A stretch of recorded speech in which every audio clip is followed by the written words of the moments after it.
അസ്സലാമു അലൈക്കും വറഹ്മത്തുള്ളാഹി വബറകാതുഹു. പ്രിയപ്പെട്ടവരെ, കഴിഞ്ഞ ദിവസങ്ങളിലൊക്കെ മാധ്യമങ്ങളിൽ നമ്മൾ കണ്ട വാർത്ത ഒരു വിശ്വാസിയെ സംബന്ധിച്ചിടത്തോളം വളരെ വേദന ഉണ്ടാക്കുന്നതാണ്. സമസ്തയിലെ പുതിയ കാല പ്രശ്നങ്ങളൊക്കെ വിശ്വാസിക്ക് വളരെ വേദന ഉണ്ടാക്കുന്നു എന്നുള്ളത് തീർച്ചയാണ്.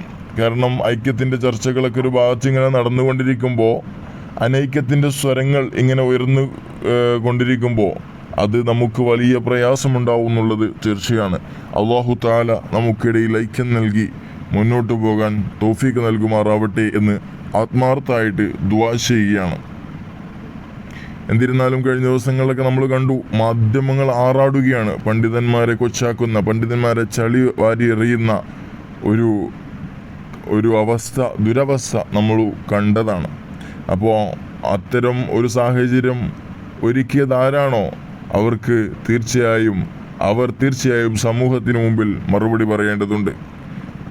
മാധ്യമങ്ങൾ ഇത്രയധികം ഈ മാധ്യമങ്ങൾക്കിടയിൽ ചർച്ചയുണ്ടാവാനും അതുപോലെ പണ്ഡിതന്മാരെ കൊച്ചാക്കാനും ഏതോ ഒരു കൈ ഇവിടെ പ്രവർത്തിച്ചിട്ടുണ്ട് എന്നുള്ളത് തീർച്ചയാണ്. അതായത് മീറ്റിങ്ങിലെ ഓരോ ചർച്ചകളും ഈ നാട്ടുകാർ, മാധ്യമങ്ങൾ എങ്ങനെയാണ് അറിയുന്നത്, അതുപോലെ കൂട്ടായ്മയുടെ രഹസ്യങ്ങൾ മറ്റുള്ളവരിലേക്ക് ചോരുന്നത് എങ്ങനെയാണ്, അതും മാധ്യമങ്ങൾക്ക് പ്രവേശനമില്ലാത്ത, മറുവിവാക്കാൻ ആരും തന്നെ പങ്കെടുക്കാത്ത ഒരു 4 ചുവരുകൾക്കൂടെ ഉള്ളിൽ 40 മുഷാവറ അംഗങ്ങൾ, മെമ്പർമാർ മാത്രം ഇരുന്ന് സംസാരിച്ച ഓരോ കാര്യങ്ങളും സമൂഹത്തിലേക്ക് എത്തി ഇത്രയും വലിച്ചു ചിന്താൻ, പണ്ഡിതന്മാരെ കൊച്ചാക്കാൻ വേണ്ടി ഇട്ടുകൊടുത്തത് ആരാണ്, ഇതെങ്ങനെയാണ് ഇതുണ്ടായത് എന്നുള്ളതിൻ്റെ മറുപടി പറയാൻ ഉത്തരവാദിത്തപ്പെട്ടവർ മുന്നോട്ട് വരേണ്ടതുണ്ട്.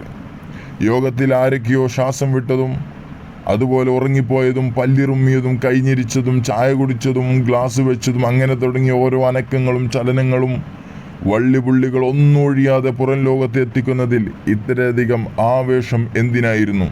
എന്തിനു വേണ്ടിയാണ് ഇവരിത് ചെയ്തത്?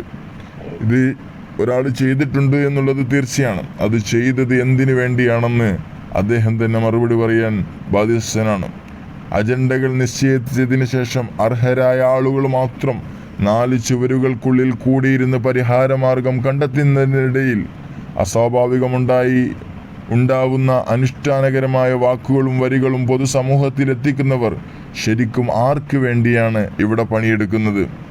ഒരു മീറ്റിംഗ് ആവുമ്പോൾ, ഒരു ചർച്ചയാവുമ്പോൾ, ഒരു മസലത്താവുമ്പോൾ ഒക്കെ പരസ്പരം അസ്വാരസ്യങ്ങളും അഭിപ്രായ വ്യത്യാസങ്ങളൊക്കെ ഉണ്ടാവും.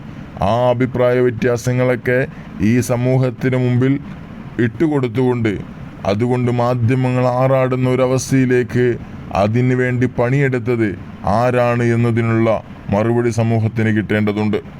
അതുപോലെ ആ ബോഡിയിലുള്ള ബഹുമാനർക്കിടയിൽ പ്രശ്നങ്ങളുമൊന്നുമില്ല, ഔദ്യോഗികമായി പ്രസ്താവന ഇറക്കിയിട്ടും അതേ മീറ്റിങ്ങിൽ പങ്കെടുത്ത ആൾ അന്നേരം ചില അസ്വാരസ്യങ്ങളുണ്ടായെന്ന് ശരിവെച്ച് മറ്റൊരാളോട് സംസാരിക്കുന്ന വോയിസ് ക്ലിപ്പുകൾ ഇപ്പോഴും ഓടി നടക്കുകയാണെങ്കിൽ ആര് പറഞ്ഞത് നമ്മൾ വിശ്വസിക്കണം?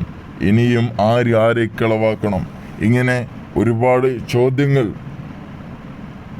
സമൂഹത്തിന് ചോദിക്കാനുണ്ട്. അതിന് ആ സമൂഹം ചോദിക്കുന്ന ഓരോ ചോദ്യങ്ങൾക്കും അതിൻ്റെ ഉത്തരവാദിത്തപ്പെട്ട ആളുകൾ മറുപടി നൽകാൻ ബാധ്യസ്ഥരാണെന്ന് ചുരുക്കത്തിൽ ഞാൻ ഓർമ്മപ്പെടുത്തുകയാണ്.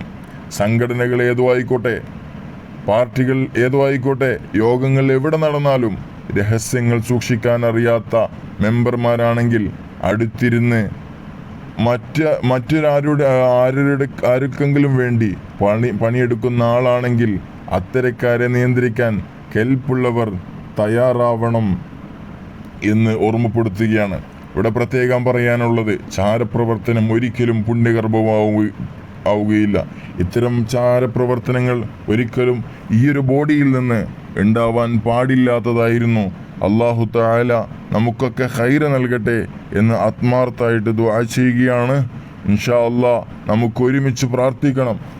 ഈ ഐക്യത്തിന് വേണ്ടി പണ്ഡിതന്മാർക്കിടയിലെ ഈ അഭിപ്രായ വ്യത്യാസങ്ങളൊക്കെ പരിഹരിച്ചുകൊണ്ട് നല്ല രീതിയിൽ മുസ്ലിം ഉമ്മത്തിനെ വേണ്ടി പ്രവർത്തിക്കാൻ അവർക്ക് കഴിയട്ടെ എന്ന് ദുആ ചെയ്തു.